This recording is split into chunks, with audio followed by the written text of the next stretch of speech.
This is Venkat வெங்கட்வின்.com. எங்கள் அப்பா விட்டுட்டு போன எல்லாத்தையுமே நான் ரொம்ப ட்ரெஸ்அப் பண்ணுவேன். அதில் ஒன்று இந்த ஷர்ட்டு. அதனால நிறைய வீடியோ எங்கள் அப்பா ஷர்ட் பற்றி போட்டு பேசுவேன் நான். I feel happy whenever I wear my father shirt and speak. நேற்று வந்து ஒருத்தர் கொஞ்சம் வயசில் பெரியவர் இருக்கலாம், ஒரு 55லேருந்து 60க்குள்ளே இருக்கும் அவர் ஏஜ். அவர் கால் பண்ணுறாரு.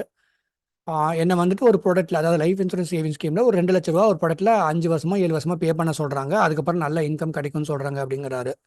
அவர் கன்சல்டிங்கும் பண்ணுறதில்ல, சும்மா ரேண்டமாக 2 நிமிஷத்தில் கால் பண்ணி இன்வெஸ்ட் பண்ணலாமான்னு கேட்குறாரு. ரேண்டமாக அப்படி பேச முடியாதுங்க, 1 மணி நேரம் பேசினா தான் உங்களுக்கு தெளிவாக சொல்ல முடியும்னு சொல்லிட்டேன். ஆனால் நான் வருத்தப்பட்டேன், இவங்கெல்லாம் இந்த என்ன ரிஸ்க் எடுக்கிறாங்கன்னே தெரிய மாட்டேங்குது இவங்களுக்குன்னு சொல்லிட்டு.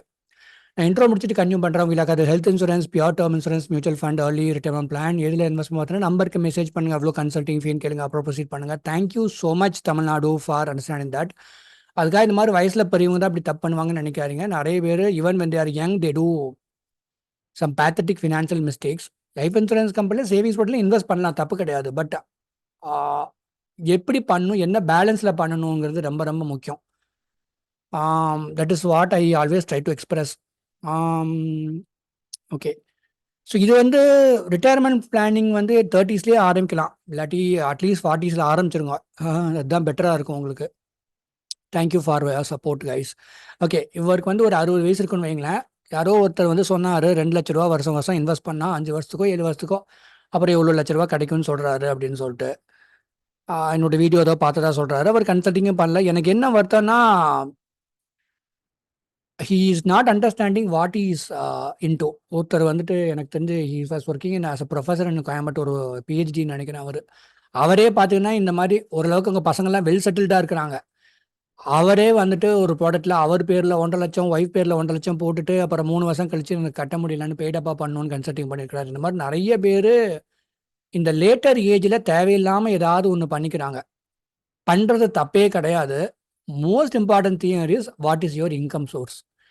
நீங்கள் இந்த மாதிரி ப்ராடக்ட்லாம் பண்ணலாம், பட் இன்கம் சோர்ஸ் என்ன, எவ்வளோ வருஷம் அந்த கமிட்மெண்ட் வச்சுருக்கீங்க, எவ்வளோ ப்ரீமியம் பேயிங் டேர்ம், இது உண்மையாகவே வந்து நல்ல பெனிஃபிட் இருக்குது. ஒரு சில ப்ராடக்ட்லாம் பார்த்தீங்கன்னா நானே பார்த்துருக்கேன். ஏன்னா நான் சொல்ல மாட்டேன், கிளைண்ட் வந்து இது எனக்கு பிடிச்சிருக்குன்னு சொல்லுவாங்க, அதை வச்சு நான் சொல்கிறேன். பட் உண்மையாகவே நம்ம வந்து அது கரெக்டான டெசிஷன் எடுக்கணுமாங்கிறதுக்கு வேறு ஒன்றுமே பண்ண வேண்டாம். நீங்கள் வந்து நிறைய டைம் எடுத்துட்டிங்கன்னா போதும். இப்போ இந்த மாதிரி ப்ராடக்ட்லாம் இன்வெஸ்ட் பண்ணணும்னு சொல்லிட்டு கன்சல்டிங் பண்ணுவாங்க. மினிமம் ஒரு 4-5 நாளில் இருந்து கிட்டத்தட்ட 2 மாதம் வரைக்கும் டைம் எடுத்துக்க சொல்லியிருக்கிறேன் நான். அவங்களுக்கு பிடிச்சிருக்குன்னு சொன்னால் தான் நான் இஷ்யூ பண்ணுவேன். பட் இவர் இந்த மாதிரி ஏஜில் வந்துட்டு இன்கம் சோர்ஸ் இல்லைங்கிறாரு. அதான் எனக்கு ரொம்பவே கஷ்டமாக, வச்சிருக்கிற காசை இன்வெஸ்ட் பண்ணுறேங்கிறாரு.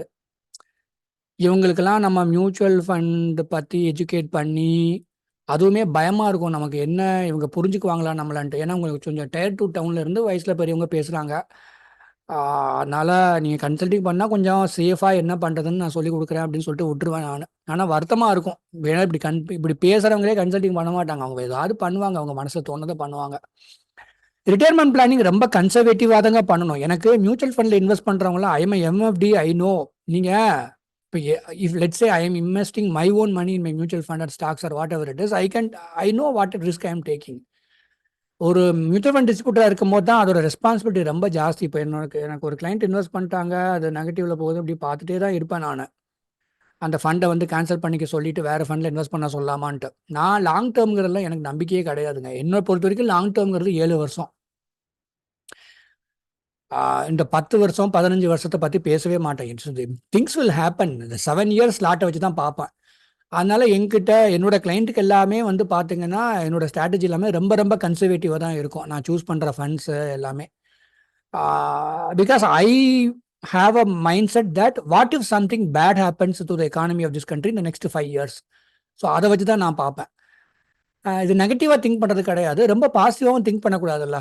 ஸோ அதை தான் நான் பார்ப்பேன். ஸோ இந்த மாதிரி மியூச்சுவல் ஃபண்டில் கொஞ்சம், அதாவது 40ஸில் வந்துட்டு நீங்கள் வந்து ரிட்டையர்மெண்ட் பிளானிங் பண்ணும் போது மியூச்சுவல் ஃபண்டில் ஒரு 50%, அதுவும் அதுக்கேற்ற மாதிரி ஃபண்ட்ஸை செலக்ட் பண்ணி பண்ணுவேன்.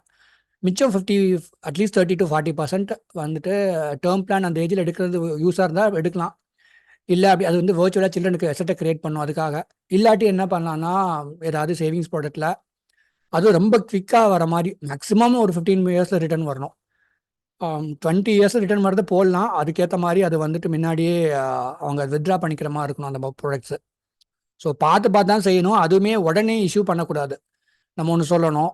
அப்புறம் அவங்களுக்கு அது புடிச்சிருக்கான்னு பார்க்கணும். இப்ப பாண்டிச்சேரிலருந்து ஒருத்தர் கால் பண்ணாரு. 2 நாள் பேசினாரு. அப்புறம் பேசவே இல்ல. விட்டுட்டேன் நானு. ஃபாலோ பண்ணி அவங்கள நச்சு பண்ணி போட வைக்கக்கூடாது. இன்வெஸ்ட் பண்ண வைக்கக்கூடாதுங்கிறதுல நான் ரொம்ப தெளிவா இருக்கிறேன். ஸோ தட் ஒரு சில நேரம் பார்த்தீங்கன்னா, ஒண்ணுமே பண்ணாம இருக்கிறத விட, எதையாவது போய் தப்பா பண்றது தான் தப்பாயிருது.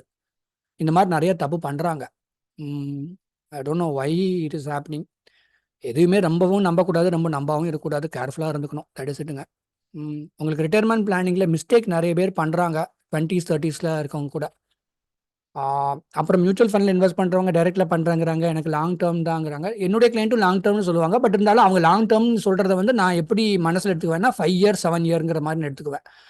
ஆ அதனால ஒவ்வொரு தடவ நீங்க நெக்ஸ்ட் ஃபண்ட சொல்லுங்கன்னு என்ட்ட சொல்லுவாங்க. அப்ப சொல்லும்போது நான் கேட்டுக்குவேன். இது வந்து கொஞ்சம் அக்ரெசிவா இருக்கணுமா? எப்படி கன்சர்வேட்டிவா இருக்கணுமான்னு சொல்லிட்டு அதுக்கேத்த மாரி தான் ஃபண்ட் செலக்ட் பண்ணுவேன்.